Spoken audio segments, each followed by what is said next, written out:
Cinema serial നടൻ ഹോട്ടലിനുള്ളിൽ മരിച്ച നിലയിൽ കണ്ടെത്തി.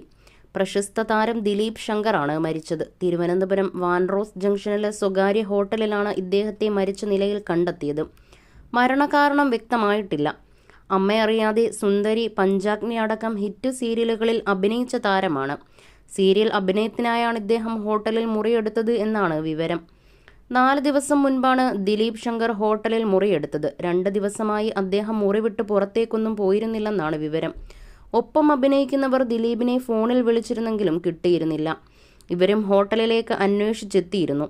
ഇതോടെ ഹോട്ടൽ ജീവനക്കാർ മുറി തുറന്നു നോക്കി. അപ്പോഴാണ് നടനെ മരിച്ച നിലയിൽ കണ്ടെത്തിയത്. മുറിയിൽ നിന്നും ദുർഗന്ധം വമിച്ചിരുന്നു. വിവരമറിഞ്ഞ് പോലീസ് സ്ഥലത്തെത്തിയിട്ടുണ്ട്. മരണത്തിൽ അസ്വാഭാവികതയില്ലെന്നാണ് പോലീസിന്റെ പ്രാഥമിക വിലയിരുത്തൽ. മുറിക്കുള്ളിൽ ഫോറൻസിക് സംഘം പരിശോധന നടത്തുമെന്നും കന്റോൺമെന്റ് SP അറിയിച്ചിരുന്നു. എന്താണ് മരണകാരണമെന്നത് പോസ്റ്റ്മോർട്ടം